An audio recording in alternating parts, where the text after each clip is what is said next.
नमस्कार विद्यार्थी मित्रांनो, कसे आहात? मजेत? अभ्यास करताय ना? करायलाच पाहिजे. मी प्रोफेसर एस एस सूर्यवंशी आपलं सरस्वती कॉमर्स अकॅडमीमध्ये पुन्हा एकदा स्वागत करत आहे. विद्यार्थी मित्रांनो, आज आपण आपल्या प्रॅक्टिकल प्रॉब्लेमला सुरुवात करतोय. आतापर्यंत 7 व्हिडिओपर्यंत जे महत्त्वाचे थेरी पॉईंट आहेत फायनल अकाउंट समजण्यासाठी, जवळपास ते 60 ते 70% घेतलेले आहेत. तर विद्यार्थी मित्रांनो, आता आपण सुरुवात करतोय आपल्या पुढील टॉपिकला, ज्याच्यामध्ये आपण पाहणार आहोत question number 1, page number 54. Page number 54 वर जो क्वेश्चन नंबर 1 आहे तो रीड करा. तर क्वेश्चन काय म्हणतोय बघा. अमित भाई and Narendra bhai are in partnership sharing profit and losses equally. तर प्रत्येक फायनल अकाउंटचा क्वेश्चन वाचत असताना सुरुवातीला तुम्हाला प्रॉफिट शेअरिंग रेशो म्हणजेच PSR फाइंड आउट करायचं आहे. आणि या क्वेश्चनमध्ये प्रॉफिट शेअरिंग रेशो इक्वल दिलाय, म्हणजेच तो 1:1 आहे. तर प्रत्येक क्वेश्चन वाचत असताना सुरुवातीला तुम्हाला प्रॉफिट शेअरिंग रेशो बघायचा आहे प्रत्येक क्वेश्चनमध्ये. पुढे क्वेश्चन रीड करा. काय म्हणतो question? From the following trial balance and adjustments. तर आपण फायनल अकाउंट हे ट्रायल बॅलन्स आणि ॲडजस्टमेंटच्या बेसिसवर तयार करत असतो. तर final account is prepared. Final account is prepared on the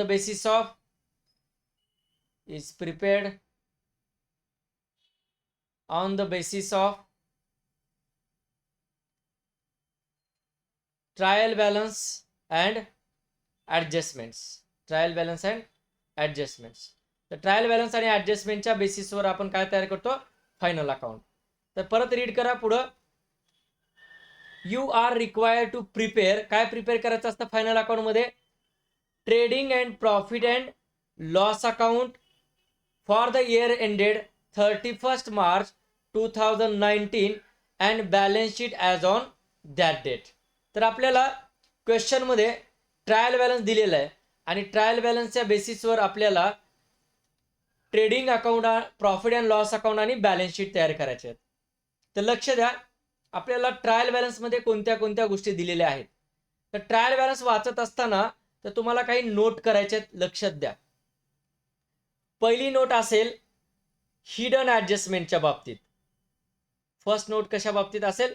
hidden adjustment. तर हिडन ॲडजस्टमेंट कशा शोधायच्या? लक्ष द्या.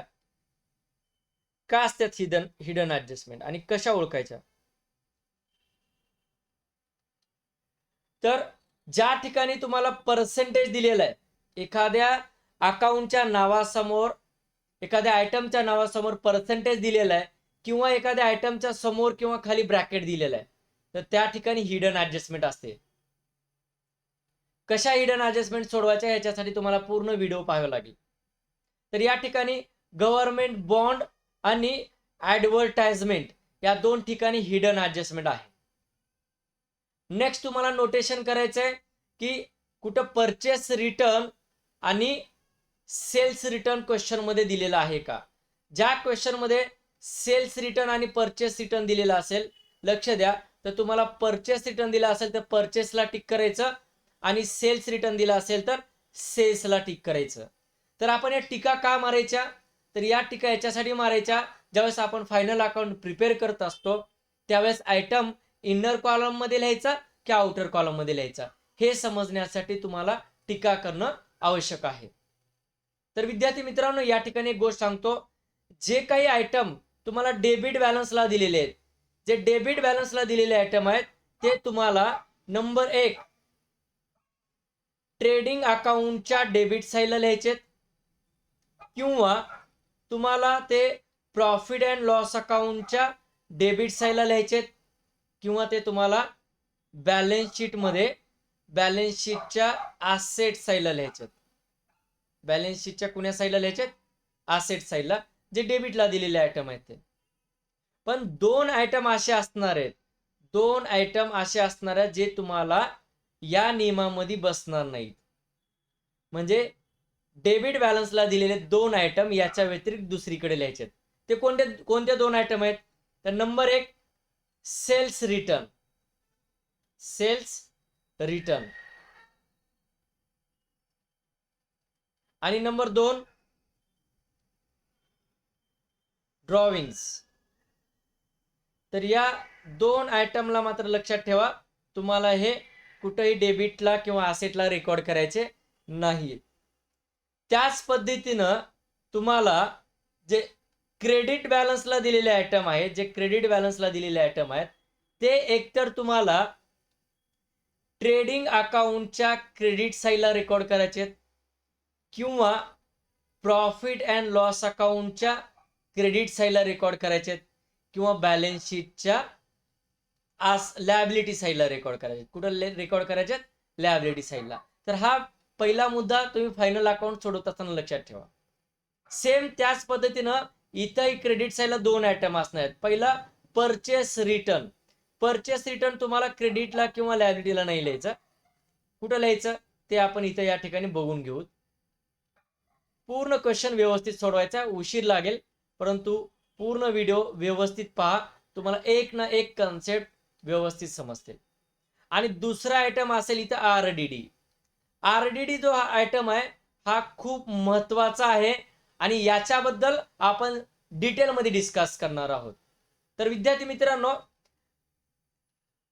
या सर्व टीका करत असताना तुम्हाला ऍडजस्टमेंटच्याही टीका करून घ्यायच्या आहेत. तर फर्स्ट ऍडजस्टमेंट काय आहे? आपल्याला दिलेली फर्स्ट ऍडजस्टमेंट काय बघून घ्या.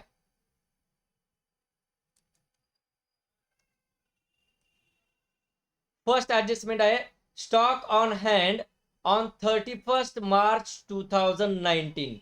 31 मार्च 2019 चा स्टॉक हा क्लोजिंग स्टॉक असतो. कुठला स्टॉक असतो? Closing stock. लक्ष द्या. तर हा क्लोजिंग स्टॉक आहे 31 मार्चचा. आणि जो 1 एप्रिलचा स्टॉक असणार आहे, 1 एप्रिल 2018ला अकाउंटिंग वर्ष चालू होतं, आपलं फायनान्शियल इयर चालू होतं. तर 1 एप्रिल 2018चा आपला ओपनिंग स्टॉक असेल. आणि विद्यार्थी मित्रांनो, या प्रॉब्लेम मध्ये ओपनिंग स्टॉक दिलेला नाही. या एकमेव प्रॉब्लेम आहे ज्याच्यामध्ये ओपनिंग स्टॉक नाहीये. ठीक आहे. तर ओपनिंग स्टॉक आपल्याला ट्रायल बॅलन्स मध्ये दिला जातो. कुठे दिला जातो? ओपनिंग स्टॉक हा ट्रायल बॅलन्स मध्ये दिला जातो. तर क्लोजिंग स्टॉक आपल्याला ऍडजस्टमेंट मध्ये दिला जात असतो. तर क्लोजिंग स्टॉकची तुम्हाला कुठेही टिक मारायची नाही, त्याला फक्त रीड करायचं. तर क्लोजिंग स्टॉक 43,000 आहे. नेक्स्ट आहे आपलं अनइन्शुर्ड गुड्स वर्थ ₹8,000 वेअर स्टोलन. तर चोरीला गेलेल्या गुड्स आहेत त्याच्यावर ऍडजस्टमेंट दिले. तर टोटल गुड्सच्या 8 ऍडजस्टमेंट असतात. मॅक्झिमम तुम्हाला किती लक्षात ठेवायचे? 8 ऍडजस्टमेंट, ज्याच्यामध्ये गुड्स वर्ड आहे. आणि या सर्व ऍडजस्टमेंट मी पुढच्या व्हिडिओमध्ये डिटेलमध्ये डिस्कस करणार आहे. अशा कोणत्या 8 ऍडजस्टमेंट आहेत, त्याच्यातल्या किती ऍडजस्टमेंट कॉमन आहेत आणि प्रत्येक ऍडजस्टमेंटचे इफेक्ट कसे करायचे. तर याही गुडच्या ऍडजस्टमेंटचे आपल्याला टिक कोणत्याही ठिकाणी करायचे नाही. नेक्स्ट आहे item RDD at 2% on sundry debtors. तर आरडीडी ची टिक करत असताना तुम्हाला 2 ठिकाणी करायचे आहेत. पहिली टिक करायची तुम्हाला बॅड डेट्सला आणि दुसरी टिक करायची सन्ड्री डेटर्सला. आरडीडीच्या 2 ठिकाणी टिक केल्या जातील. नंबर 1 बॅड डेट्स आणि नंबर 2 सन्ड्री डेटर्स. नेक्स्ट आपल्याला पाहायचंय next adjustment mister Patil our customer. Patil हा आपला कस्टमर आहे आणि ही बिकम इन्सॉल्वंट. इन्सॉल्वंट म्हणजे दिवाळखोर. या ठिकाणी पाटील दिवाळखोर झाला आहे. पाटील काय झालाय? दिवाळखोर, बँक करप्ट झालेला आहे. म्हणजेच पाटील आता जे त्याच्या बिझनेसचे किंवा त्याच्या पर्सनल लायबिलिटी तो देऊ शकणार नाहीये. त्याच्या पर्सनल लायबिलिटी किंवा बिझनेस लायबिलिटी तो पे करू शकत नाही. म्हणजे त्या कस्टमर कडून जे आपल्याला येणारी रक्कम आहे ती बुडाली. पुढे काय म्हणते लाईन? कुड not pay his debts of ₹500. तर 500 रुपये आपले बुडालेले आहेत. तर ही परत बॅड डेब्ट्सची ऍडजस्टमेंट आहे. तर परत आणखीन एक बॅड डेब्ट्सला टिक करा आणि डेटर्सला पण टिक करा. ह्या 2 टिक का करायच्या? तर ज्यावेळेस आपण प्रॉब्लेम सोडवू त्यावेळेस तुम्हाला लाईन किती सोडवायचे आहेत प्रत्येक आयटमच्या खाली हे समजतं. याच्यासाठी ह्या टिक करणं आवश्यक आहे. पुढच्या ऍडजस्टमेंट वाचा.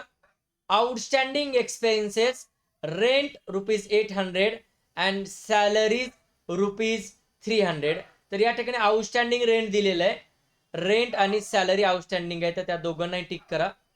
आणि लास्ट ऍडजस्टमेंट आहे depreciate factory building by ₹2,500 and furniture by ₹1,800. तर या पद्धतीनं तुम्हाला फॅक्टरी बिल्डिंग आणि फर्निचरला एक एक टिक करायचे आहेत. तर विद्यार्थी मित्रांनो, अशा पद्धतीने आपण टीका करून घेतल्यानंतर आपल्याला आन्सर लिहिण्यासाठी फॉर्मॅट तयार करायचं आहे. तर फॉर्मॅटमध्ये काय काय येतं बघा. तर तुम्हाला ट्रेडिंग अकाउंट बनवायचं आहे. ट्रेडिंग अकाउंट बनवत असताना 4 गोष्टी लक्षात ठेवा. कोणत्या 4 गोष्टी? तर नंबर 1, ट्रेडिंग अकाउंटच्या डेबिट साईडला सुरुवातीला टू ओपनिंग स्टॉक लिहायला विसरायचं नाही. नंबर 2, ओपनिंग स्टॉकच्या लगेच खालच्या लाईनला टू परचेसेस हे 2 आयटम डेबिटला लिहायचे आणि अशाच पद्धतीनं 2 आयटम क्रेडिटला लिहायचे. फॉर्मॅट तयार करत असताना हे लिहून ठेवायचे. का? ज्यावेळेस आपण क्वेश्चन सॉल्व्ह करत असतो त्यावेळेस आपण ट्रायल बॅलन्सच्या सिक्वेन्स एक एक आयटम लिहिणार आहोत. तर कधी कधी आयटम खाली वरी होऊ शकतात आणि ते खाली किंवा वरी होऊ नये म्हणून हे 2 आयटम जे डेबिटला लिहिले आहेत त्यांची जागा फिक्स आहे आणि त्यांना आपल्याला डेबिटलाच लिहायचं आहे. त्या पद्धतीनं क्रेडिटला पहिल्या लाईनला बाय सेल्स लिहायचं आणि सेल्स लिहिल्यानंतर एक 5 ते 6 लाईन सोडून बाय क्लोजिंग स्टॉक लिहायचं. तर या 6 लाईन कशासाठी आहेत तर मी तुम्हाला पुढे सांगणार आहे. या 6 लाईन का सोडायच्यात? 6 ते 7 लाईन सोडायच्या आणि त्याच्यानंतर प्रत्येक क्वेश्चनचा आन्सर लिहिताना, क्वेश्चन कोणत्याही चॅप्टरचा असू द्यात, तुम्हाला सुरुवातीला इन द बुक्स ऑफ लिहायचंच आहे. तर आपला जो हा क्वेश्चन आहे या क्वेश्चन मध्ये जे 2 पार्टनर आहेत अमित भाई अँड नरेंद्र भाई, तर in the books of Amit भाई अँड नरेंद्र भाई असं तुम्हाला प्रत्येक क्वेश्चनच्या आन्सरच्या सुरुवातीला लिहायचे, मग चॅप्टर कोणताही असू द्या. अकाउंटचे आन्सर लिहित असताना तुम्हाला प्रत्येक क्वेश्चनच्या सुरुवातीला इन द बुक्स ऑफ लिहिणं गरजेचं आहेच. तर हा ट्रेडिंग अकाउंटचा फॉर्मॅट आहे आणि ट्रेडिंग अकाउंटच्या सुरुवातीला लिहिताना ट्रेडिंग अकाउंट लिहिल्यानंतर त्याच्या खालच्या लाईनला तुम्हाला काय लिहायचंय? For the year ended 31 March 2019. बरेच मुलं या ठिकाणी ॲज ऑन लिहितात. तर विद्यार्थी मित्रांनो, ॲज ऑन हे आपण बॅलन्स शीटच्या खाली लिहित असतो. हे for the year ended 31 March, year कुठलं आहे? 2019. तर ट्रायल बॅलन्सच्या खाली तुम्हाला लिहित असताना फॉर द इयर एंडेडच लिहायचंय. आपलं पुढचं अकाउंट तयार करायचंय प्रॉफिट अँड लॉस अकाउंट. तर लक्षात ठेवा, ट्रेडिंग अकाउंट आणि profit and loss account separate बनवायचं. का? तर क्वेश्चन जर मोठा असेल एक्झाम मध्ये तर तुम्हाला एका पेजवरती दोन्ही अकाउंट बसत नाही. मग माझी सजेशन अशी आहे की तुम्ही ट्रेडिंग अकाउंट आणि profit and loss account separate पेजवर बनवा. तर 3 पेजवर हे तिन्ही स्टेटमेंट बनवायच्या. तर पुढची स्टेटमेंट आहे प्रॉफिट अँड लॉस अकाउंट. आणि प्रॉफिट अँड लॉस अकाउंट लिहित असताना सुद्धा तुम्हाला त्याच्या खाली for the year ended 31 March 2019 लिहायला विसरायचं नाही. आणि अकाउंट म्हणल्यानंतर डेबिट साईड आणि क्रेडिट साईड पण लिहायला विसरायचं नाही. आणि लास्टला आपल्याला तयार करायचे बॅलन्स शीट. काय तयार करायचे? Balance sheet. तर बॅलन्स शीट तयार करत असताना तुम्हाला या ठिकाणी ॲज ऑन 31 मार्च 2019 असं लिहायचंय. बॅलन्स शीट मध्ये फॉर द इयर एंडेड येणार. तर बॅलन्स शीट लिहित असताना ॲज ऑन अशा वर्डिंगचा यूज करायचा आहे. आणि trading and profit and loss account prepare करत असताना फॉर द इयर एंडेड हे वर्ड लिहायचे. चला तर मग सुरुवात करूया ऍक्च्युअल प्रॉब्लेम सॉल्व्ह करायला. तर विद्यार्थी मित्रांनो, तुम्हाला ट्रायल बॅलन्सच्या डेबिट बॅलन्स या साईडनं सुरुवात करायची. ट्रायल बॅलन्स मध्ये जे तुम्हाला डेबिट बॅलन्सची साईड दिलेली आहे, त्या डेबिट बॅलन्सच्या साईड पासून सुरुवात करा एक एक आयटम घ्यायला. तर पहिला आयटम दिलाय प्लांट अँड मशिनरी. तर प्लांट अँड मशिनरी ही बिझनेससाठी ॲसेट आहे. मग प्लांट अँड मशिनरी कुठं रेकॉर्ड होईल? तर बॅलन्स शीटच्या ॲसेट साईडला आपल्याला त्याला रेकॉर्ड करायचं. Plant and machinery 2,80,000, 2,80,000. Next item आहे आपला फॅक्टरी बिल्डिंग. तर plant and machinery, factory building हे बिझनेसमध्ये आपण लॉंग टर्म यूज करत असतो. याचा यूज लॉंग टर्म होतो. आपल्याला जे बेनिफिट मिळते याच्यापासून ते लॉंग टर्म बेनिफिट मिळत असल्यामुळं आपल्याला याला ॲसेट म्हणून ट्रीट करतो आपण. याला काय ट्रीट करतो? ॲसेट. आणि सर्व ॲसेट आपल्याला बॅलन्स शीटच्या ॲसेट साईडला रेकॉर्ड करायचे आहेत. तर फॅक्टरी बिल्डिंग याच्यावर ॲडजस्टमेंट आहे म्हणून मधल्या कॉलममध्ये फॅक्टरी बिल्डिंगचे अमाऊंट लिहायचे 75,000, 75,000. नेक्स्ट आयटम आहे सन्ड्री डेटर्स. का असतात सन्ड्री डेटर्स? तर ज्यावेळेस आपण बिझनेसमध्ये गुड्स विकत असताना ऑन क्रेडिट विकतो. गुड्स ज्यावेळेस आपण उधारीवर विकत असतो, ती जी उधारी आपल्याला येणं आहे, ज्यांच्याकडून येणं आहे त्यांना आपण काय म्हणतो? डेटर्स. मग हे आपलं येणं आहे म्हणजेच आपली प्रॉपर्टी आहे, ॲसेट आहे. तर तुम्हाला या ठिकाणी डेटर्स बॅलन्स शीटच्या ॲसेट साईडला रेकॉर्ड करायचे आहेत. आणि डेटर्स वरती ॲडजस्टमेंट आहेत. या ठिकाणी तुम्हाला 2 ॲडजस्टमेंट डेटर्स वरती आलेले आहेत. त्याच्यामुळे डेटर्स लिहित असताना इनर मध्ये लिहा 28,700. आता विद्यार्थी मित्रांनो, माझी अशी सजेशन आहे, ज्याही वेळेस तुम्ही डेटर्सच्या ॲडजस्टमेंट किंवा फायनल अकाउंट सॉल्व्ह करचाल त्यावेळेस अगोदर डेटर्सवर ज्या ॲडजस्टमेंट आलेले आहेत त्या डेटर्स आयटमाला किंवा बॅड डेट्स लिहित असेल तर आपण सुरुवातीलाच त्या ॲडजस्टमेंट सोडून घ्यायच्या. मी काय म्हटलं? डेटर्सवर ज्या ॲडजस्टमेंट येतात त्या आपण सुरुवातीला सॉल्व्ह करायच्या पुढचे आयटम घेण्याच्या अगोदर. मग विद्यार्थी मित्रांनो, रीड करा डेटर्सवरती काय ॲडजस्टमेंट आहे. त्या ॲडजस्टमेंट नंबर 2 आणि ॲडजस्टमेंट नंबर 3 ह्या डेटर्सवर आलेले आहेत. 3 काय आहे? Create RDD at 2% on sundry debtors. आणि ॲडजस्टमेंट नंबर 3 काय आहे? त्या ॲडजस्टमेंट नंबर 3 आहे mister Patil our customer become insolvent and could not pay his डेप्ट ऑफ ₹500. तर एक कस्टमर आपला इन्सॉल्वंट झालाय आणि त्याच्याकडून जे आपल्याला ₹500 येणं होतं ते येणं बुडालेलं आहे.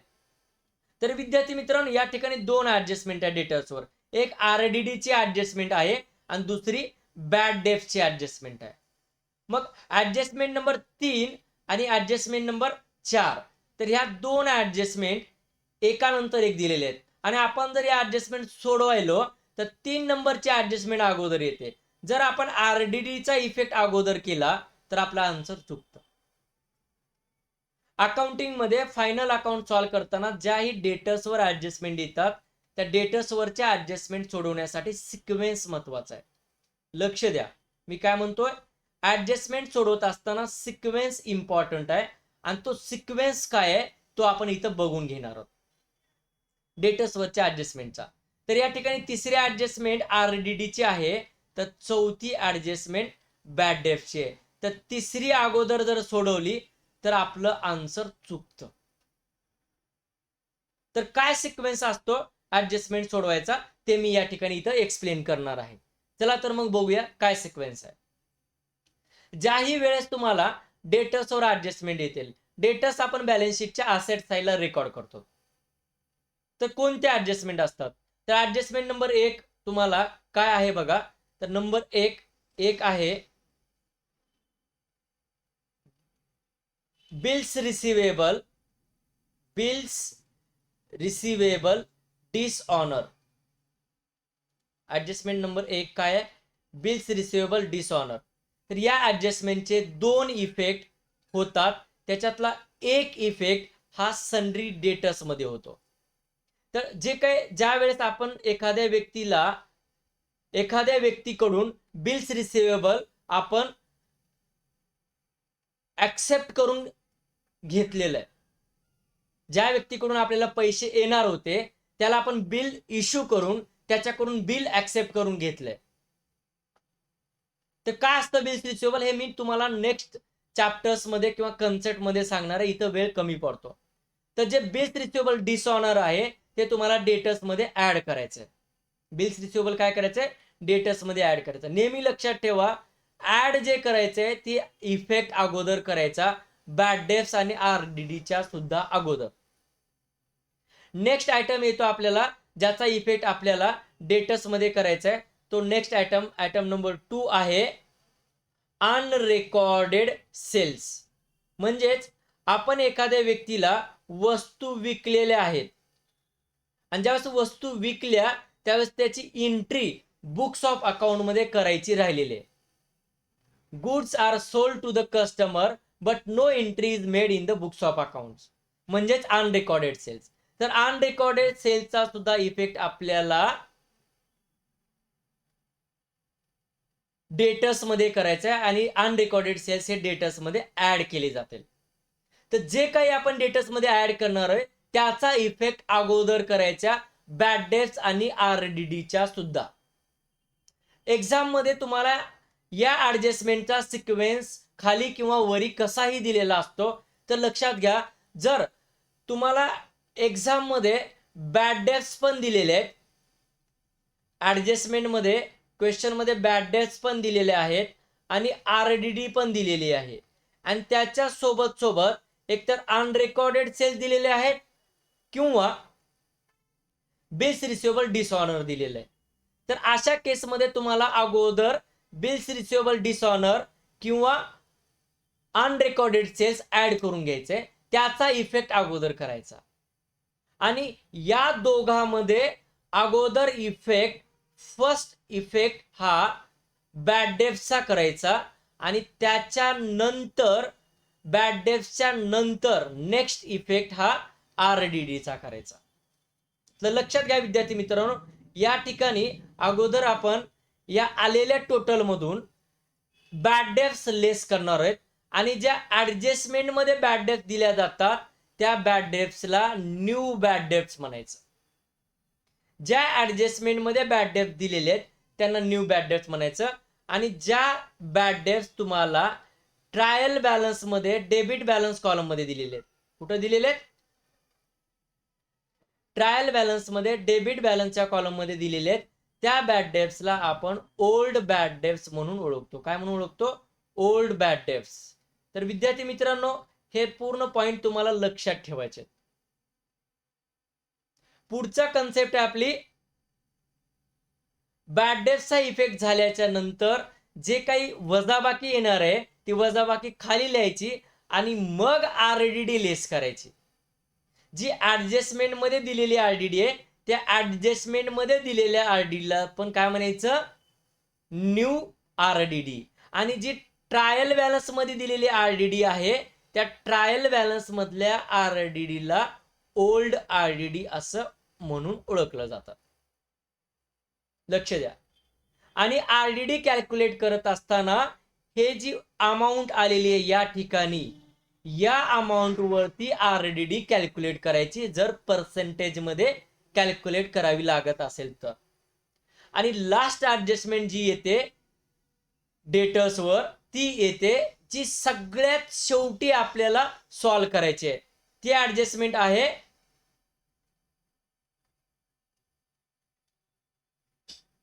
Reserve for discount on debtors. लक्ष द्या, reserve for discount on debtors म्हणजे आपल्याला ज्यावेळेस बिझनेसमध्ये माल उधारी विकल्यानंतर जे आपलं येणं आहे, उधारी येणं आहे, त्याच्यातलं आपल्याला काही कस्टमरला डिस्काउंट द्यावा लागणार आहे फ्युचरमध्ये.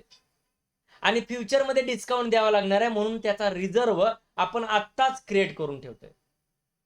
मग सगळ्यात लास्टला डेटर्स मधून काय लेस करायचं, बॅड डेट्स आणि आरडीडीच्या सुद्धा नंतर फर्स्ट बॅड डेट्स मायनस करून घ्यायच्या आणि नंतर आरडीडी मायनस करायची आणि त्या दोन्ही गोष्टी मायनस झाल्यानंतरच reserve for discount on debtors minus करायचं. तर आरडीडी म्हणजे काय? आरडीडी म्हणजे reserve for doubtful debts. Reserve for doubtful debts याचा अर्थ असा आहे की आपल्या बिझनेसमध्ये जे येणं आहे त्या येण्यापैकी आपल्याला शंका आहे, डाऊट आहे की काही येणं बुडणार आहे, भविष्यामध्ये ते येणं बुडणार आहे, त्याच्यासाठी आपण आधीच प्रोव्हिजन करून ठेवतोय. यालाच प्रोव्हिजन सुद्धा म्हणलं जातं. रिझर्व ऐवजी provision for bad and doubtful डेब्ट सुद्धा म्हटलं जातं. तर विद्यार्थी मित्रांनो, अगोदर तुम्हाला डिस्काउंटच्या सुद्धा अगोदर बॅड डेब्ट्स आणि आरडीडी मायनस करायचे आणि सगळ्यात शेवटी रिझर्व फॉर डिस्काउंट लेस करायचे. आणि हे तिन्ही गोष्टी लेस करायच्या अगोदर ज्या काही ऍड करायच्या ऍडजस्टमेंट आहेत त्या अगोदर ऍड करून घ्यायच्या डेटर्समध्ये. तर डेटर्सच्या बाबतीत ही फार महत्वाची कन्सेप्ट आहे, लक्षात असू द्या विद्यार्थी मित्रांनो. तर मी आता काय सांगितलं की रिझर्व फॉर डिस्काउंट हा सगळ्यात शेवटी मायनस करायचा. Reserve for discount on debtors should be given effect after the adjustment for bad debts and RDD. तर बॅड डेब्ट्स आणि आरडीडीचा इफेक्ट दिल्याच्या नंतरच आपल्याला reserve for doubtful reserve for discount on डेटर्सचा इफेक्ट करायचा आहे. तर हा सिक्वेन्स तुम्हाला डेटर्सचे ऍडजस्टमेंट सोडवत असताना लक्षात ठेवायचं आहे. ह्या तीन गोष्टीमध्ये, ह्या ज्या तीन गोष्टी आहेत बॅड डेब्ट्स, आरडीडी आणि रिझर्व फॉर डिस्काउंट, याच्यामध्ये खाली किंवा वरी जमत नाही. हाच सिक्वेन्स तुम्हाला एक्झाम मध्ये फॉलो करायचा आहे. चला तर मग आपल्या ऍडजस्टमेंट मध्ये दिलेल्या ज्या दोन ऍडजस्टमेंट आहेत, ऍडजस्टमेंट नंबर 3 आणि ऍडजस्टमेंट नंबर 4 एकदा रीड करू. ऍडजस्टमेंट नंबर 3 काय आहे? Create RDD at 2% on sundry debtors. आणि ऍडजस्टमेंट नंबर 4 आहे mister Patil our customer become insolvent and could not pay his डेब्ट ऑफ ₹500. तर ऍडजस्टमेंट नंबर 4 ही बॅड डेब्ट्सची आहे, ज्याच्यामध्ये आपले पैसे बुडालेले आहेत. तर ऍडजस्टमेंट नंबर 4 ही न्यू बॅड डेब्ट्सची आहे, न्यू बॅड डेब्ट्स. आणि 3 नंबरची जी ऍडजस्टमेंट आहे ती न्यू आरडीडीची आहे, न्यू आरडीडी. ज्या ऍडजस्टमेंट मध्ये आरडीडी आणि बॅड डेब्ट दिलेले असतील त्याला न्यू म्हणायचं, आणि जे ट्रायल बॅलन्स मध्ये दिलेल्या बॅड डेब्ट्स आणि आरडीडी त्याला old bad debts and old RDD म्हणायचं. तर याच्यातला पहिला इफेक्ट आपल्याला बॅड डेब्टचा करायचा आहे. अगोदर कुठली ऍडजस्टमेंट सोडवायचे? ऍडजस्टमेंट नंबर 4 अगोदर सोडवायचं. तर विद्यार्थी मित्रांनो, बॅड डेब्ट्स म्हणजे आपलं जे एन आहे ते बुडालंय, म्हणजे आपले डेटर्स कमी होणार आहेत. तर बॅड डेब्ट्स लेस करून घ्या, लेस न्यू बॅड डेब्ट्स 500. आणि 28,700 वजा 500 म्हणजे वजाबाकी किती येणार आहे? 28,200.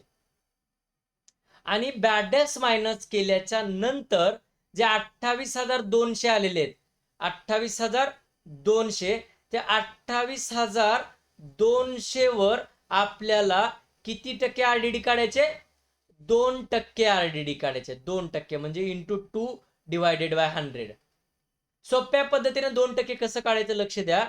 हे 28,200 आहेत, त्याच्यातला जर तुम्ही 1 शून्य कट केला तर 10% मिळतं आपल्याला. म्हणजे 28,200च्या 10% किती आलं? 2,820. आणि जर आणखीन 1 शून्य कमी केला तर आपल्याला 1% मिळतं. 2 शून्य कमी केल्यानंतर आपल्याला किती पर्सेंट मिळतं? 1%.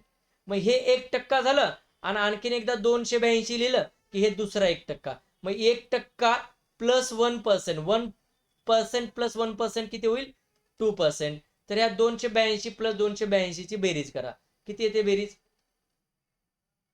564. तर या ठिकाणी आरडीडी किती आलेले? आपली 564. आणि हा रिझर्व फॉर डाऊटफुल डेब्ट सुद्धा आपल्याला डेटर्स मधून मायनस करायचा आहे. Minus new RDD at 2%. आणि 2% किती आले? 564, 564, 564. आणि आता डेटर्स वरच्या सर्व ऍडजस्टमेंट संपलेल्या आहेत. तर याची वजाबाकी बाहेरच्या कॉलम मध्ये घ्यायची. 28,200 वजा 564, 27,636. ती वजाबाकी करायचं काम तुमचं.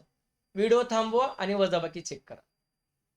तर प्रत्येक ऍडजस्टमेंटचा आपल्याला 2 इफेक्ट करायचे आहेत. किती इफेक्ट करायचे आहेत? 2 इफेक्ट. तर न्यू बॅड डेब्टचा एक इफेक्ट झाला बॅलन्स शीटच्या असेटला डेटर्स मधून काय केलं आपण? लेस केलं. आणि आरडीडी सुद्धा काय केली? असेट मधून लेस केली, डेटर्स मधून लेस केली बॅड डेब्ट्स आणि आरडीडी. याचा दुसरा इफेक्ट आपल्याला काय करायचा आहे त्याच्याकडे जरा लक्ष द्या. हा जो प्रॉब्लेम आहे तो खूप खास आहे. या प्रॉब्लेम मध्ये खूप महत्वाचे पॉइंट दिलेले आहेत. काय दिले? तर ज्या वेळेस तुम्हाला ट्रायल बॅलन्स मध्ये डेबिट बॅलन्सला बॅड डेब्ट्स दिलेले आहेत, म्हणजे ज्या ट्रायल बॅलन्स मधल्या बॅड डेब्ट्स आहेत त्यांना आपण काय म्हणतो? Old bad debts. काय म्हणतो? Old bad debts. आणि क्रेडिट बॅलन्सच्या साईडला ट्रायल बॅलन्स मध्ये आरडीडी दिलेले. ट्रायल बॅलन्स मधल्या आरडीडीला काय म्हणायचं? Old RDD. तर ज्या केसमध्ये तुमच्या डेबिटला पण बॅड डेब्ट्स आहेत आणि क्रेडिट बॅलन्सला पण आरडीडी आहे, तर हा क्वेश्चन फार टफ जातो मॅक्झिमम स्टुडंटला. मिस्टेक होण्याचे चान्सेस आहेत. तर विद्यार्थी मित्रांनो, या ठिकाणी एक पॉइंट लक्षात ठेवायचा आहे. तो पॉइंट काय आहे? तर आपण न्यू बॅड डेब्ट्स आणि न्यू आरडीडी कॅल्क्युलेट केलेले आहे. तर ज्या वेळेस तुमचे old bad debts plus new bad debts plus new RDD ह्या तिघांची बेरीज, या ठिकाणी ओल्ड बॅड डेब्ट्स किती आहेत? 500 आहेत, प्लस न्यू बॅड डेब्ट्स त्या पण 500 आहेत, ज्या ऍडजस्टमेंट मध्ये दिलेले आहेत, आत्ताच पाहिलं होतं. आणि न्यू आरडीडी 564. तर ह्या तिघांची जर बेरीज केली तर किती येते? 1564. तर हे जी तिघांची बेरीज आहे, ती तिघांची बेरीज आपल्याला ह्या ओल्ड आरडीडी सोबत कंपेअर करायचे. कशासोबत कंपेअर करायचे? ओल्ड आरडीडी सोबत. का कंपेअर करायचे? हा पॉइंट खूप महत्वाचा आहे. याच्यामध्ये कन्फ्युजन होण्याचे चान्सेस जास्त. जर या ठिकाणी बघा, या तिघांची बेरीज 1564 आहे, तर ओल्ड आरडीडी 2700 आहे. ओल्ड आरडीडी किती आहे? 2700. कंपेअर करा, हे 1564 आणि ते 2700 आहेत ओल्ड आरडीडी. तर हे तिघांची बेरीज ओल्ड आरडीडी पेक्षा कमी आहे. लक्ष द्या. Old bad debts, new bad debts and new RDD, त्या तिघांची टोटल ही ओल्ड आरडीडीच्या टोटल पेक्षा कमी आहे.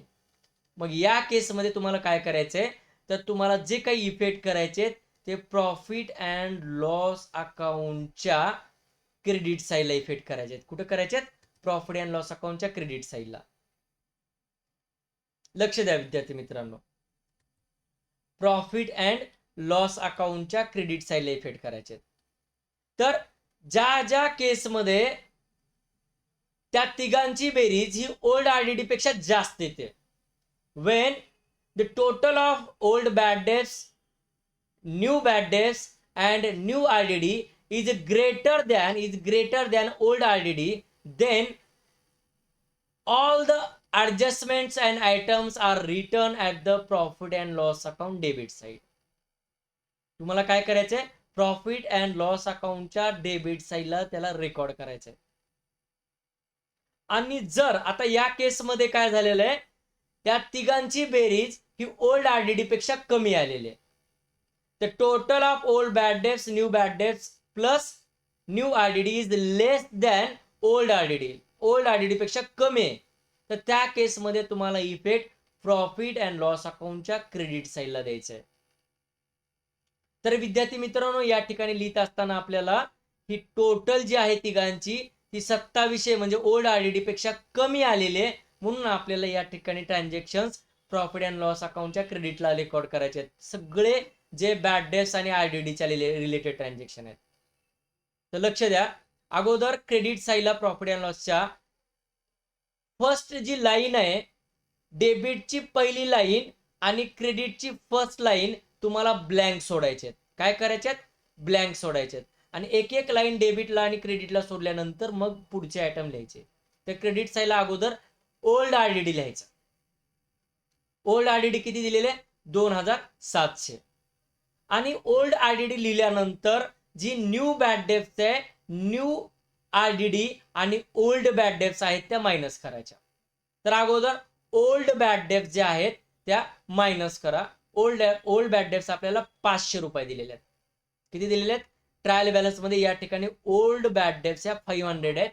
तर 2700 वजा 500 वजा बाकी किती येते? 2200. आणि अशा पद्धतीनं ज्या वेळेस आपण ओल्ड बॅड डेब्ट्स लेस करतो त्याच्यानंतर न्यू बॅड डेब्ट्स लेस करायचे. न्यू बॅड डेब्ट्स 500 आणि 2200 वजा 500 1700. आणि सगळ्यात शेवटी काय करायचं, या ठिकाणी या ठिकाणचा सिक्वेन्स खाली किंवा वरी झाला तरी चालतं. या ठिकाणचा सिक्वेन्स बदलला तरी काही हरकत नाही. आणि आपल्याला नंतर लेस करायचं न्यू आरडीडी 564. आणि इथं ऍडजस्टमेंट ज्या आहेत त्या संपलेल्या आहेत. 1700 वजा 564 वजा बाकी आपल्याला बाहेरच्या कॉलम मध्ये लिहायचे 1136, 1136. तर विद्यार्थी मित्रांनो, अशा पद्धतीनं आपण सन्ड्री डेटर्स वरच्या ऍडजस्टमेंट अगोदर सोडवून घेतलेले आहेत. ठीक आहे, सिक्वेन्स महत्वाचा लक्षात असू द्या. आता आपल्याला पुढचा आयटम बघायचा आहे, जो काय आहे लक्ष द्या. आपण प्लॅन अँड मशिनरी बॅलन्स शीटच्या असेटला लिहिलं, फॅक्टरी बिल्डिंग असेटला, डेटर्स असेटला लिहिल्या आणि डेटर्स वरच्या सर्व ऍडजस्टमेंट सुरुवातीलाच सॉल्व्ह केल्या. तर आता आहे परचेसेस. तर आपण ऑलरेडी ट्रेडिंग अकाउंटच्या डेबिट साईडला जे परचेसेस लिहिलेले आहे ते परचेसेस आपल्याला त्याच्यामध्ये इनर कॉलम मध्ये लिहायचे, कारण या ठिकाणी परचेस रिटर्न पण दिलेलं आहे क्रेडिट बॅलन्स मध्ये. कुठं दिलेलं आहे परचेस रिटर्न? क्रेडिट बॅलन्स मध्ये दिलेलं आहे. त्याच्यामुळं 85,500 आपल्याला इनर कॉलम मध्ये लिहायचे आहेत. तर परचेसेसच्या समोर 85,500 85,500 मधल्या कॉलम मध्ये लिहा. आणि क्रेडिट बॅलन्सला तुम्हाला ट्रायल बॅलन्सच्या क्रेडिट बॅलन्सला जे परचेस रिटर्न दिलेलं आहे, ट्रायल बॅलन्सच्या क्रेडिट बॅलन्स मध्ये जे परचेस रिटर्न आहे 2000, ते 2000 तुम्हाला या ठिकाणी परचेस मधून लेस करायचे आहेत. लेस परचेस रिटर्न 2000. आणि दोघांची वजाबाकी, पुढे ऍडजस्टमेंट नाही आहेत परचेसवर म्हणून वजाबाकी डायरेक्टली बाहेर करायची 83,500. तर नेक्स्ट आयटम आहे आपला बॅड डेब्ट्स. तर बॅड डेब्ट्स आपण आताच सोडवले, ओल्ड बॅड डेब्ट्स लिहिलेले आहेत. ठीक आहे, नेक्स्ट आयटम आहे सेल्स रिटर्न. तर सेल्स रिटर्न सॉल्व्ह करण्यासाठी तुम्हाला हे डेबिट बॅलन्सला नाही येणार आहे, डेबिट साईडला नाही येणार. सेल्स रिटर्न तुम्हाला काय करायचंय? ट्रेडिंग अकाउंटच्या क्रेडिट साईडला लिहायचंय. कुठं लिहायचंय? ट्रेडिंग अकाउंटच्या क्रेडिट साईडला. क्रेडिट साईडला जे सेल्स लिहिलेले आहेत त्या सेल्स मधून हे दिलेले सेल्स रिटर्न, डेबिट बॅलन्सला दिलेले सेल्स रिटर्न मायनस करायचे आहेत. तर सेल्स मायनस लेस सेल्स रिटर्न 2200. आणि लगेच जे क्रेडिट बॅलन्सच्या साईडला जे सेल्स दिलेले आहेत 1,80,000, 1,80,000 ते सेल्स लगेच तुम्हाला काय करायचे? या ठिकाणी सेल्सच्या ठिकाणी रेकॉर्ड करायचे 1,80,000. हा, सेल्स मधून सेल्स रिटर्न मायनस केल्यानंतर पुढे कुठल्याच ऍडजस्टमेंट नाहीत, तर वजाबाकी बाहेरच्या कॉलम मध्ये करायची 1,77,800. नेक्स्ट आपला आयटम आहे 10% गव्हर्नमेंट बॉन्ड. 10% government bond. मी काय म्हणलो होतं, ट्रायल बॅलन्स मध्ये ज्यावेळेस तुम्हाला पर्सेंटेज दिलं जाईल किंवा ब्रॅकेट दिला जाईल तर त्याचा अर्थ तुम्हाला त्या ठिकाणी काय दिलेले आहेत? हिडन ऍडजस्टमेंट दिलेले आहेत. काय दिलेले आहेत? Hidden adjustment. तर हिडन ऍडजस्टमेंट ओळखण्याचा हा एक फंडा आहे ज्याच्यामध्ये तुम्हाला ट्रायल बॅलन्स मध्ये पर्सेंटेज दिसेल किंवा ब्रॅकेट दिसेल. आता लक्ष द्या, ज्यावेळेस डेबिट बॅलन्स मध्ये एखाद्या आयटम समोर पर्सेंटेज दिलेलं आहे, एखाद्या आयटम समोर काय दिलेलं आहे, टक्केवारी दिलेली आहे, तर 100%, 101% तो आयटम तुम्हाला बॅलन्स शीटच्या ऍसेट साईडला लिहायचा आहे. कुठे लिहायचंय? बॅलन्स शीटच्या ऍसेटला. कधी? ज्यावेळेस डेबिट बॅलन्सला, ट्रायल बॅलन्सच्या डेबिट बॅलन्सच्या साईडला एखाद्या आयटमच्या समोर पर्सेंटेज आहे, तो आयटम डायरेक्टली काय करायचं, बॅलन्स शीटच्या ऍसेटला लिहायचं. हा शॉर्टकट झाला. हे गव्हर्नमेंट बॉन्ड काय असतात, तर सरकार ज्यावेळेस त्यांचे जे पब्लिक एक्सपेंडिचर असतात, पब्लिक एक्सपेंडिचर गव्हर्नमेंटचे, उदाहरणार्थ सरकारला मोठे ब्रिज बांधायचे, कन्स्ट्रक्शन करायचे, किंवा हायवे कन्स्ट्रक्ट करायचे, रेल्वे लाईन कन्स्ट्रक्ट करायचे आहेत, हे जे पब्लिक एक्सपेंडिचर आहेत, हे पब्लिक एक्सपेंडिचर्स करण्यासाठी सरकार बॉन्ड विकत असतं आणि लोकांना बॉन्ड विकून लोकांकडून पैसा गोळा करतं सरकार, आणि तो पैसा त्या पब्लिक एक्सपेंडिचरसाठी यूज करतो. मग ही ज्यावेळेस हे पैसे लोक ज्यावेळेस बॉन्ड परचेस करतात पब्लिक, त्यावेळेस त्यांच्यासाठी ती इन्व्हेस्टमेंट आहे. मग गव्हर्नमेंट बॉन्ड जे आहे ते इन्व्हेस्टमेंट आहे आणि बॅलन्स शीटच्या ऍसेट साईडला लिहायचे. लक्ष द्या, बॅलन्स शीटच्या ऍसेट साईडला लिहायचे 10% गव्हर्नमेंट बॉन्ड्स 40,000. आता हिडन ऍडजस्टमेंट काय आहे ती बघू. हिडन ऍडजस्टमेंट काय आहे, तर राईट डाऊन करा बॅलन्स शीटच्या खाली वर्किंग नोट म्हणून, आणि वर्किंग नोटला नाव द्या calculation of interest accrued on government bond. Calculation of interest accrued on government bond. Accrued म्हणजे due but not received, due but not received, याला अॅक्रूड म्हणायचं. म्हणजे आपलं जे इन्कम आहे ते ड्यू झालेलं आहे परंतु आणखीन आलेलं नाहीये. लक्ष द्या, आपण 1 ऑक्टोबर 2018 गव्हर्नमेंट बॉन्ड मध्ये इन्व्हेस्टमेंट केलेली आहे, गव्हर्नमेंट बॉन्ड परचेस केलेले आहेत. म्हणजे आपलं इयर संपालय 31 मार्च 2019 ला, आणि बॉन्ड परचेस केलेत 1 ऑक्टोबर 2018 ला. या ठिकाणी किती महिन्याचा गॅप आहे फायनान्शियल इयर मध्ये अकाउंटिंग क्लोज करत असताना, तर या ठिकाणी तुम्हाला 6 मंथचा गॅप दिसतोय. ऑक्टोबर, नोव्हेंबर, डिसेंबर, जानेवारी, फेब्रुवारी आणि मार्च. तर इथे 6 महिन्याचं व्याज आपल्याला कॅल्क्युलेट करून रेकॉर्ड करायचंय इंटरेस्ट अॅक्रूड म्हणून. म्हणजे 31 मार्चला आपल्या केलेल्या गुंतवणुकीवर व्याज येणं आहे. तर या ठिकाणी रेट ऑफ इंटरेस्ट किती दिलेला आहे, 10%, 10%. आणि आपली जी इन्व्हेस्टमेंट आहे, गव्हर्नमेंट बॉन्ड होल्डिंग पिरियड हा 6 मंथ्स आहे. Period of holding government bond is 6 months. 1 October 18 ते 31 मार्च 2019, 6 महिने. अकाउंटिंग इयर 31 मार्च 2019 ला संपत आहे. तर आपल्याला या ठिकाणी 6 महिन्याचा इंटरेस्ट कॅल्क्युलेट करायचा. तर लक्ष द्या, interest accrued is equal to bond किती रुपयाचे आहेत, the value of bond is 40,000 into 10 divided by 100. Rate of interest 10% आहे आणि आपल्याला इंटरेस्ट हा 6 मंथचा कॅल्क्युलेट करायचा आहे. किती मंथचा कॅल्क्युलेट करायचा आहे, 6 मंथचा. तर तुम्हाला इंटरेस्ट कॅल्क्युलेट करत असताना 6 महिन्याचा कॅल्क्युलेट करायचा आहे. तर या ठिकाणी लक्ष द्या, जर आपण 40,000वर 10% काढले तर किती येईल, 10%, 1 शून्य कमी केला, 4,000 आलं. आणि हे 12 महिन्याचा इंटरेस्ट आला. किती महिन्याचा इंटरेस्ट आला, 12 मंथचा. आणि आपल्याला पाहिजे 6 मंथचा, म्हणजे 12 महिन्याचा इंटरेस्ट 4,000 आला. किती आला, 1 शून्य कमी केला म्हणजे 10% आला, 4,000 आला. 4,000च्या जर निम्म केलं आपण, हाफ जर घेतलं तर ते येतं 2,000.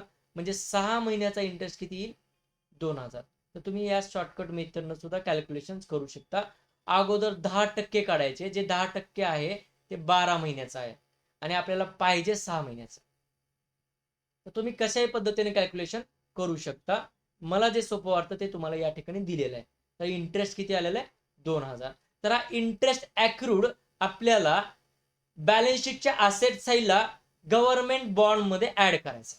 ऍड इंटरेस्ट ॲक्रूड 2000 आणि ऍड केल्यानंतर त्याची टोटल आउटर कॉलम मध्ये लिहायची 42,000 42,000. नेक्स्ट आपल्याला बघायचंय याचा सेकंड इफेक्ट. हिडन ऍडजस्टमेंट असतील किंवा दिलेल्या ऍडजस्टमेंट असतील तर प्रत्येक ऍडजस्टमेंटचे 2 इफेक्ट होतात. तर पहिला इफेक्ट आपण कुठे केलेला आहे ऍसेटला ऍड केलेला आहे. तर दुसरा इफेक्ट आपल्याला हे इन्व्हेस्टमेंटवर मिळालेलं इंटरेस्ट हे इन्कम आहे. तर ट्रायल बॅलन्सच्या क्रेडिट बॅलन्सच्या कॉलम मध्ये इंटरेस्ट आलेलं आहे का तर ट्रायल बॅलन्सच्या क्रेडिट बॅलन्सच्या साईडला कुठलाही इंटरेस्ट दिलेला नाहीये म्हणजे टोटल इंटरेस्ट आपल्याला येणं आहे. तर इन्कम असल्यामुळं प्रॉफिट अँड लॉस अकाउंटच्या क्रेडिट साईडला बाय इंटरेस्ट ॲक्रूड 2000 या इंटरेस्टला तुम्ही इंटरेस्ट रिसिवेबल सुद्धा म्हणू शकता.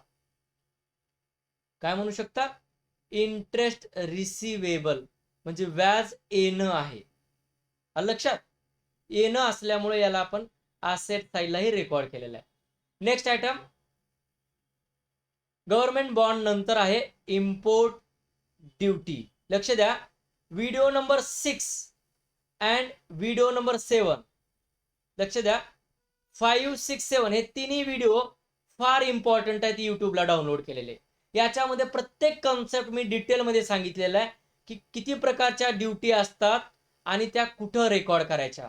तर इम्पोर्ट ड्युटी आपण काय असते आणि कुठं रेकॉर्ड करायची हे आपण पाठीमागच्या व्हिडिओमध्ये पाहिलेलं आहे. मी त्याला डबल एक्सप्लेन करणार नाहीये. तर इम्पोर्ट ड्युटी आपण ट्रेडिंग अकाउंटच्या डेबिट साईडला रेकॉर्ड करतो आणि ऍडजस्टमेंट नसल्यामुळे डायरेक्ट ट्रेडिंगच्या डेबिटला आउटर कॉलम मध्ये 1800 लिहायचे. नेक्स्ट आयटम आहे लिगल चार्जेस. हेही आपण त्या ठिकाणी बघितलेलं आहे. लिगल चार्जेस हे इनडायरेक्ट एक्सपेन्सेस असतात त्याच्यामुळे त्याला प्रॉफिट अँड लॉस अकाउंटच्या डेबिट साईडला रेकॉर्ड करायचं. Legal charges 2000 to legal charges. Next आहे मोटिव्ह पॉवर. पॉवर म्हणजे आपल्याला जी पॉवर लागते बिझनेसमध्ये म्हणजे एनर्जी आणि एनर्जीच्या रिलेटेड एक्सपेंडिचर्स हे फॅक्टरीच्या रिलेटेड असतात आणि त्याचा इफेक्ट आपल्याला ट्रेडिंग अकाउंटच्या डेबिट साईडला रेकॉर्ड करायचा आहे. मोटिव्ह पॉवर ट्रेडिंग अकाउंटच्या डेबिटला to motive power 12,000 direct expenditure आहे. या सर्व आयटम बद्दल आपण डायरेक्ट एक्सपेन्सेस आणि इनडायरेक्ट एक्सपेन्सेस बद्दल व्हिडिओ नंबर 5, 6 आणि 7 मध्ये चर्चा केलेली आहे. तुम्ही परत त्या व्हिडिओला रिव्हिजन करा. नेक्स्ट आयटम आहे आपला मोटिव्ह पॉवर झालं. मोटिव्ह पॉवरच्या नंतरचा आयटम आहे वेअरहाऊस रेंट. याच्याबद्दल चर्चा केलेली आहे. वेअरहाऊस रेंट हे इनडायरेक्ट एक्सपेंडिचर आहे आणि आपण त्याला रेकॉर्ड करत असताना प्रॉफिट अँड लॉस अकाउंटच्या डेबिट साईडला रेकॉर्ड करतो.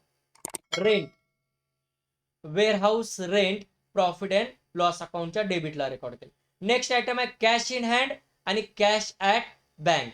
लक्ष द्या जे बिझनेसमध्ये जे आपली कॅश आहे मग ती आपल्या सोबत असेल किंवा बँकेत असेल त्या दोन्ही कॅश ज्या आहेत त्या आपल्यासाठी बिझनेससाठी ॲसेट आहेत आणि त्याला रेकॉर्ड करत असताना आपल्याला कुठं रेकॉर्ड करायचे बॅलन्स शीटच्या ॲसेट साईडला.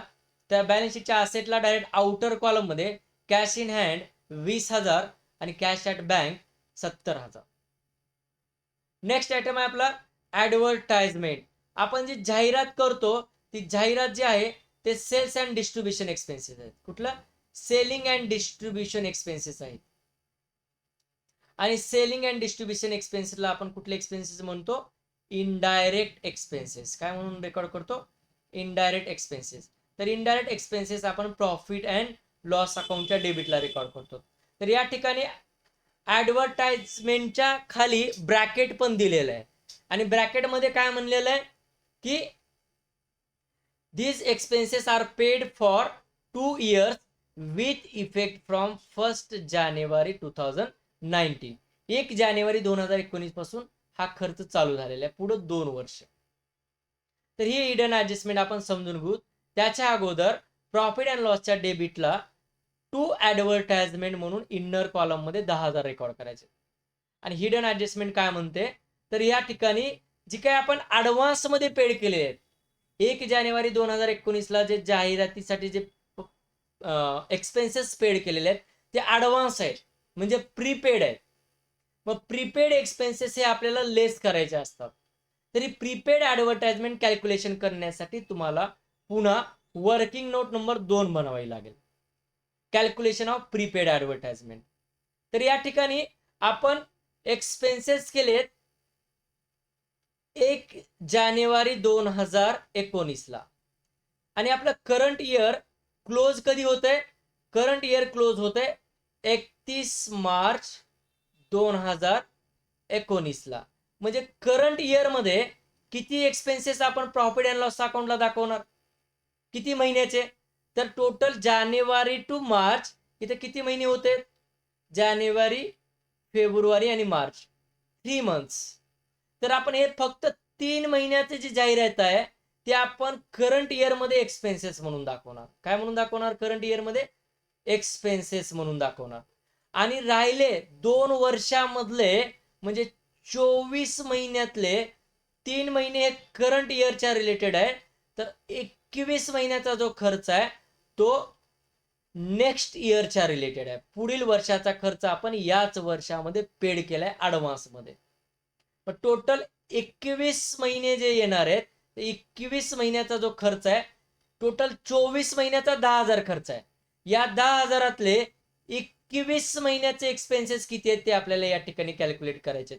त्याच्यासाठी तुम्हाला काय लिहायचे बघा, number 1, paid for 2 years with effect from 1 जानेवारी 2019. आपण खर्च कुठून पेड केलेला आहे, 1 जानेवारी 2019 पासून पुढे 2 वर्ष. तर त्याच्यातले करंट इयरचे किती आहेत, 3 महिने आहेत. आणि फ्युचर मधले जे ऍडव्हान्स मध्ये पेमेंट केलेलं आहे, ऍडव्हान्स पेमेंट आहे 21 मंथ्स. ऍडव्हान्स पेमेंट किती महिन्याचं आहे, 21 मंथ्स. तर या ठिकाणी तुम्हाला ऍडव्हान्स कॅल्क्युलेट करत असताना एक इक्वेशन तयार करायचं मॅथमॅटिकल. तर prepaid advertisement is equal to total 10,000 paid केलेत आपण 10,000, तर 10,000 इंटू 21 डिवायडेड बाय 24. या ठिकाणी तुम्ही भागाकार करू शकता किंवा अदर टेक्स्ट सुद्धा यूज करू शकता. तर 21 आणि 24ला 3 या संख्येने कॉमन भाग जातो. तर 3 भागाला 7, 3 7 21 आणि 3 8 24. 10,000 भागाला 8 1 8, 10 मधून 8 गेले 2 उरले,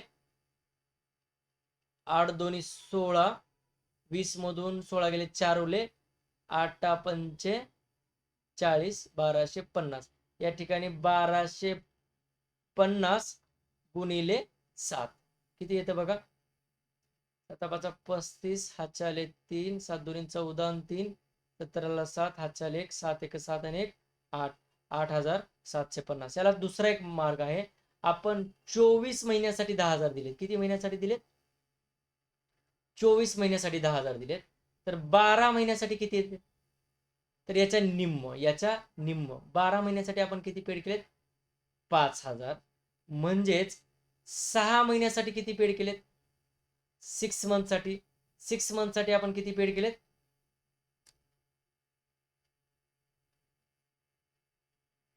2,500.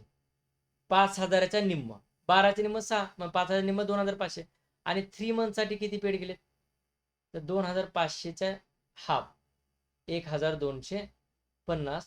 तर या ठिकाणी जर आपण 10,000मधून 1,250 मायनस केलं तर आपला आन्सर येईल 8,750. तर हे 8,750 काय आहे, प्रीपेड ऍडव्हर्टाइजमेंट आहे. 8,750 प्रीपेड ऍडव्हर्टाइजमेंट जे आहे त्या ऍडव्हर्टाइजमेंट मधून मायनस करायचं. लेस प्रीपेड ऍडव्हर्टाइजमेंट 8,750.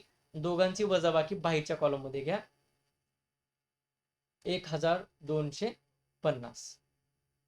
तर या पद्धतीने आपण टोटल ऍडव्हर्टाइजमेंट मध्ये पर्यंत कव्हर केलेलं आहे. पुढचा आपला एक्सपेंडिचर आहे सॅलरीज आणि रेंट.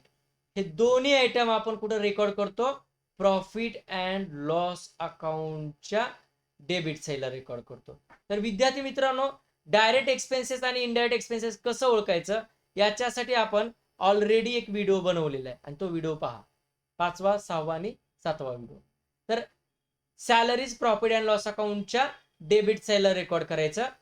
पण त्याच्या अगोदर आपण जे आता ऍडजस्टमेंट सोडवलेली आहे, प्रीपेड ऍडव्हर्टाइजमेंट. कुठल्या ऍडजस्टमेंट सोडवली? Prepaid advertisement. त्याचा दुसरा इफेक्ट द्यायचा राहिलाय. सेकंड इफेक्ट, हिडन ऍडजस्टमेंट म्हणल्यानंतर 2 इफेक्ट येणार आणि त्या ऍडजस्टमेंटचा दुसरा इफेक्ट बॅलन्स शीटच्या असेटला होईल. प्रीपेड एक्सपेन्सेस हे कुठे रेकॉर्ड केले जातात? बॅलन्स शीटच्या असेटला. तर या ठिकाणी बॅलन्स शीट असेट साईडला प्रीपेड ऍडव्हर्टाइजमेंट किती होतं? Prepaid advertisement 8750. 8750 रेकॉर्ड करायचे. तर आपण नेक्स्ट आयटम बघितलं सॅलरीज अँड रेंट. पुढचा आयटम कुठला बघितला? सॅलरीज आणि रेंट. तर सॅलरी आणि रेंट दोन्ही आयटम प्रॉफिट अँड लॉस अकाउंटच्या डेबिटला रेकॉर्ड. टू सॅलरीज ऍडजस्टमेंट असल्यामुळे मधल्या कॉलम मधल्या 3800 आणि रेंट 1500 दोघांवरही ऍडजस्टमेंट आहे, दोन्हीवर ऍडजस्टमेंट आहे. इनर कॉलम मध्ये रेकॉर्ड करा. आता सॅलरी नंतर आपला ऍडजस्टमेंट आहे ड्रॉविंग.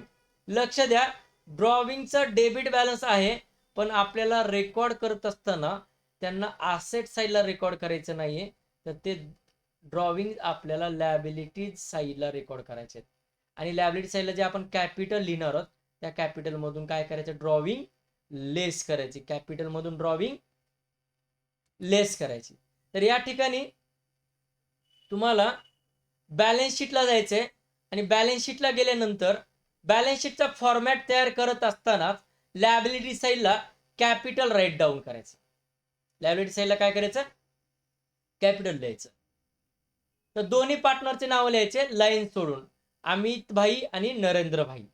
तर या दोन्ही पार्टनरचे नाव लिहित असताना दोघांच्या खाली 5-5 लाईन सोडवायच्या. आता अमित भाईचं कॅपिटल किती दिलेलं आहे? क्रेडिट बॅलन्सला चेक करा.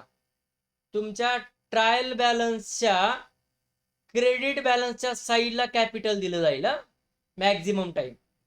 तर अमित भाईचं कॅपिटल किती आहे? 3,50,000 आणि नरेंद्र भाईचं कॅपिटल आहे 3 लाख. आणि या कॅपिटल मधून आपल्याला ड्रॉविंग काय करायचे? मायनस करायचे. तर इथं या ठिकाणी नरेंद्र भाईची ड्रॉविंग 2400 आहे.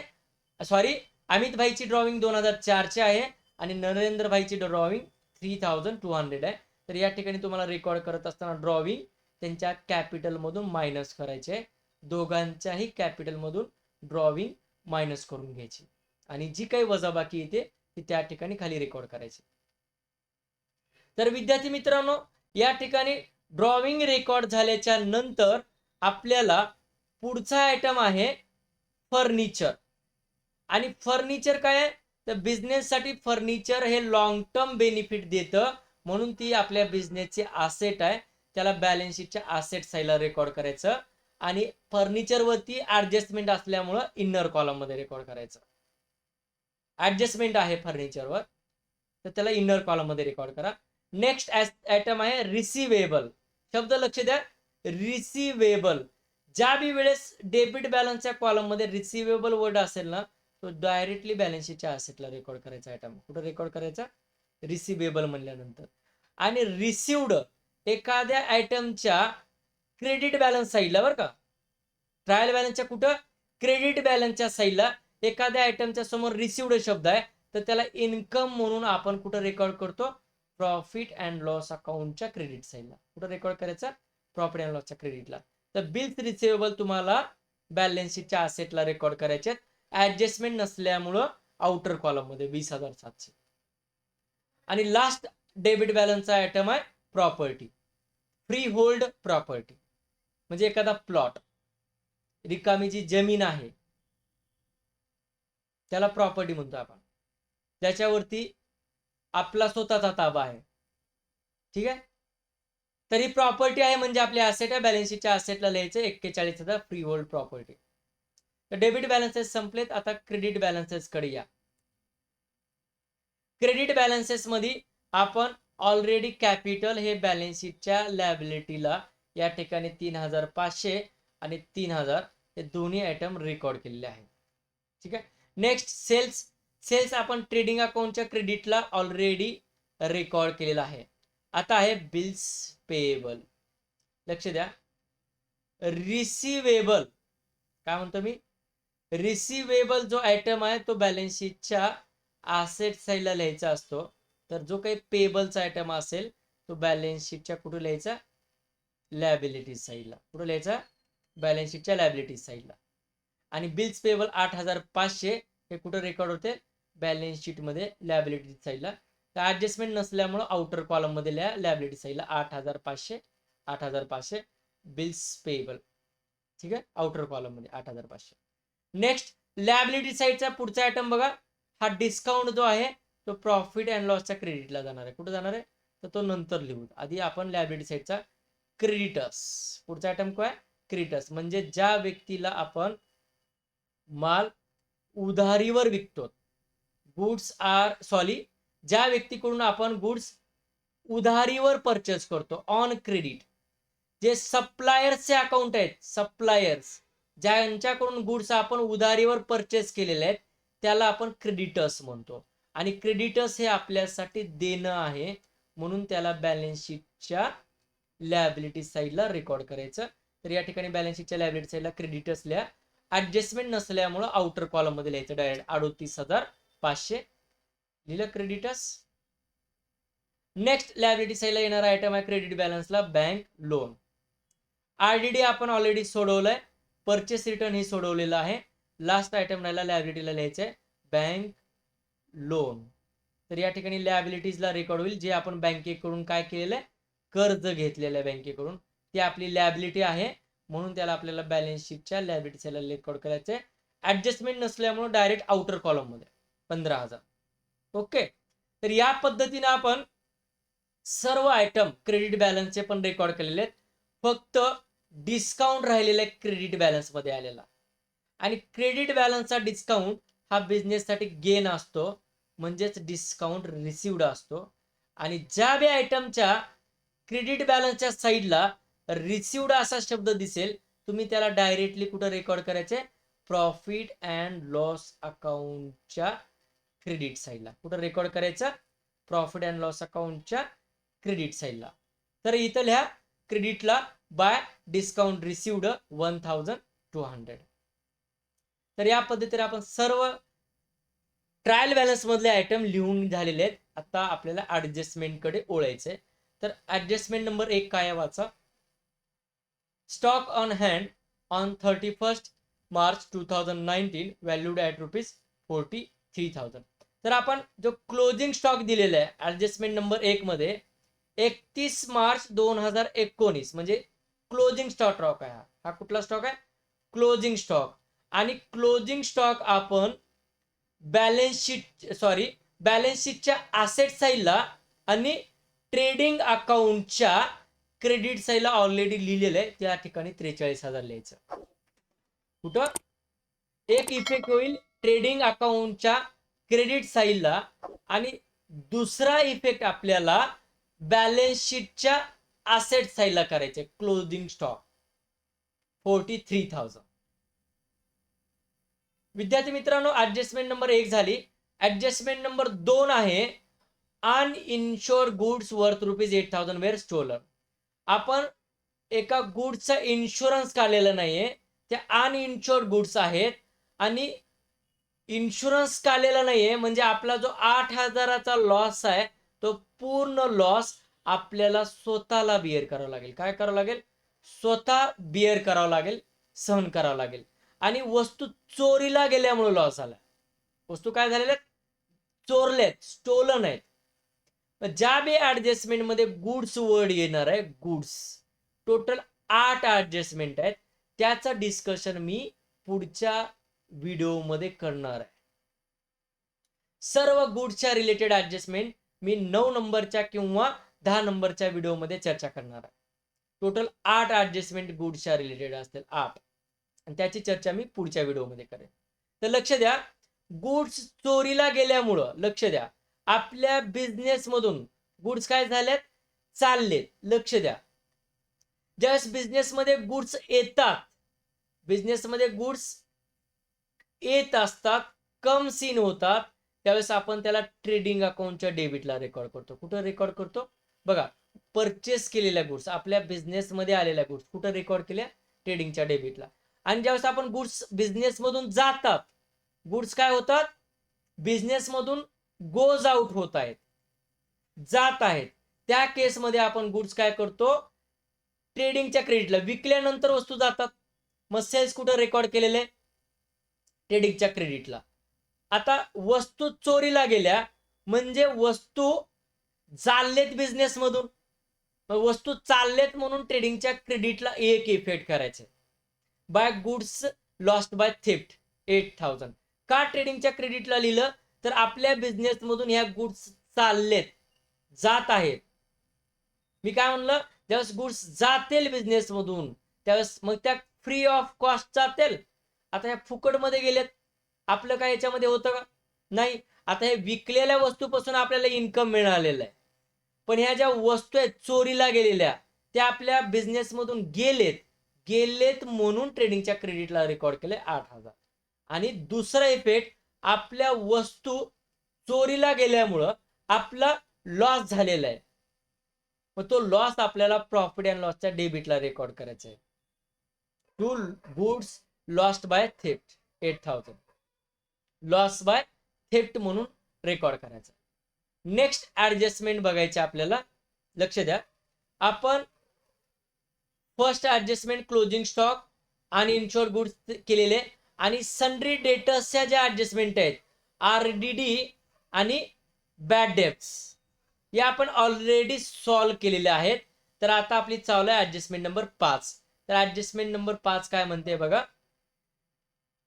काय म्हणते adjustment number 5, outstanding expenses, rent ₹800 and salary 300. तर आउटस्टँडिंग एक्सपेन्सेस रेकॉर्ड करत असताना आउटस्टँडिंगचा इफेक्ट हा कुठलेही आउटस्टँडिंग असू दे, एक्सपेन्सेस आउटस्टँडिंग असतील किंवा इन्कम आउटस्टँडिंग असतील, आपल्याला त्याला इफेक्ट देत असताना कुठं द्यायचंय, तर इफेक्ट आपल्याला द्यायचंय त्या आयटम मध्ये ऍड करायचं. आता सॅलरीज आउटस्टँडिंग 300 आहे, तर सॅलरीज मध्ये आउटस्टँडिंग सॅलरीज ऍड करायचं आणि त्याची बेरीज आपल्याला आउटर कॉलम मध्ये करायची 4,100. रेंट आउटस्टँडिंग आहे, तर आउटस्टँडिंग जो आयटम आहे त्याच्यामध्ये ते आउटस्टँडिंग ऍड करायचं, ऍड आउटस्टँडिंग रेंट 800, आणि त्याची टोटल पुढे ऍडजस्टमेंट नसल्यामुळे आउटर कॉलम मध्ये टोटल घ्यायची 2,300. तर अशा पद्धतीनं याचा दुसरा इफेक्ट होईल, आउटस्टँडिंग एक्सपेन्सेसचा दुसरा इफेक्ट बॅलन्स शीटच्या लॅबिलिटी साईडला करायचा. बॅलन्स शीटच्या कुठे करायचा, लॅबिलिटी साईडला. आउटस्टँडिंग एक्सपेन्सेस, सॅलरीज 300 आणि रेंट 800, दोघाची टोटल आपल्याला आउटर कॉलम मध्ये घ्यायचे 1,100. लास्ट ऍडजस्टमेंट आहे आपली, depreciate factory building by ₹2,500 and furniture by ₹1,800. तर डेप्रिसिएशन मुळे आपल्या असेटची किंमत कमी होते. बिल्डिंग किती रुपयाने कमी झाले, डेप्रिसिएशन मुळे असेटची व्हॅल्यू कमी होत असते, म्हणून फॅक्टरी बिल्डिंग मधून 2,500 लेस करायचे. किती डेप्रिसिएशन झाले बिल्डिंगचं, 2,500 लेस करा, आणि त्याची वजाबाकी ही आउटर कॉलम मध्ये लिहा 72,500. नेक्स्ट डेप्रिसिएशन आहे आपलं फर्निचर वरती, तर फर्निचर मधून सुद्धा डेप्रिसिएशन लेस करायचं 1,800, आणि दोघांची वजाबाकी आउटर कॉलम मध्ये 1,94,000. तर अशा पद्धतीनं आपल्या सर्व ऍडजस्टमेंट झालेल्या आहेत. ट्रायल बॅलन्स ही सोडून झालं, सॉरी.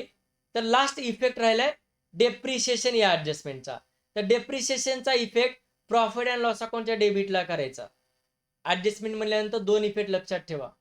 तर प्रॉफिट अँड लॉस अकाउंटच्या डेबिटला to depreciation on factory building 2,500 आणि फर्निचर 1,800, आणि दोघांची टोटल आउटर कॉलम मध्ये 4,300. तर या पद्धतीने सर्व ऍडजस्टमेंट आणि ट्रायल बॅलन्स सोडून झालेले. तरी आता आपल्याला करायचे क्लोजिंग. तर क्लोजिंग करत असताना या ठिकाणी ट्रेडिंग अकाउंट क्लोज करत असताना डेबिट साईडची टोटल आणि क्रेडिट साईडची टोटल चेक करायची. ज्या साईडची टोटल जास्त आहे ती दोन्ही साईडला लिहायची. तर या ठिकाणी ट्रेडिंग अकाउंटच्या क्रेडिट साईडची टोटल जास्त आलेली आहे 2,28,800.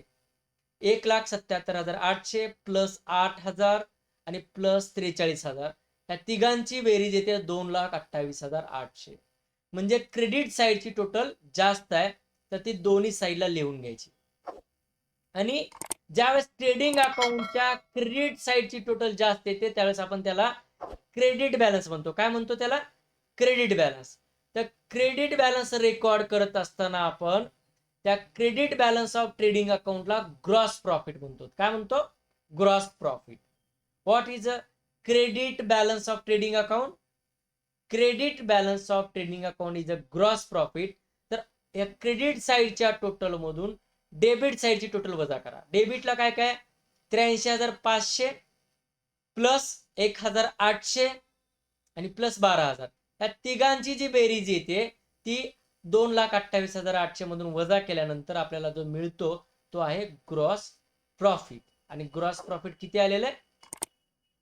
या ठिकाणी ग्रॉस प्रॉफिट आहे आपला टोटल 1,31,500. हा ग्रॉस प्रॉफिट ट्रेडिंगच्या डेबिटला जो आलेला आहे त्याला आपल्याला इफेक्ट करायचे.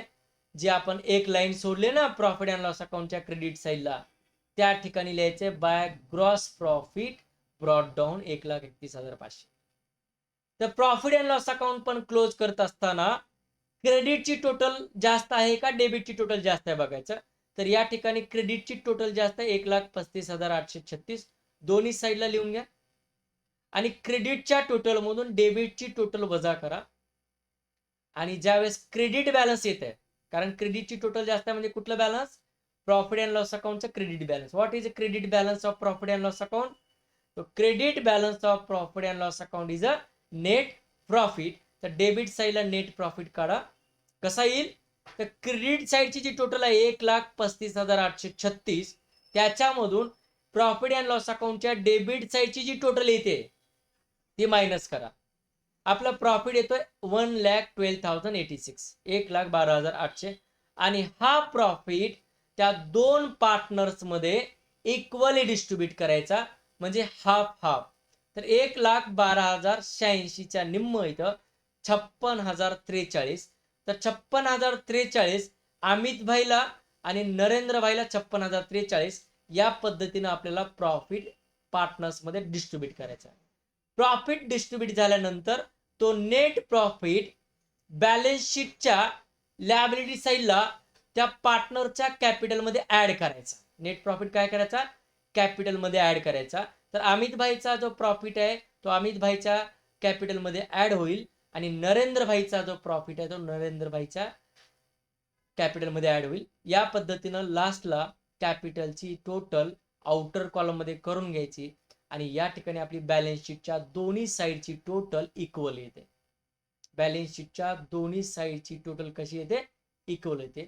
तर विद्यार्थी मित्रांनो, अशा पद्धतीनं आपला पहिला प्रॉब्लेम जो आहे अनसॉल्व्ड मधला question number first page number 54 solve करून झालेला आहे. तर व्हिडिओ परत पहा ज्या ठिकाणी तुम्हाला कन्फ्युजन होत आहे. तर तुम्ही जर लक्षपूर्वक ऐकला तर व्हिडिओ नक्की समजेल. आपला व्हिडिओ जर आवडला असेल तर कमेंट करा, लाईक करा, शेअर करा आणि आपल्या चॅनलला सबस्क्राईब करायला विसरू नका. थँक्यू.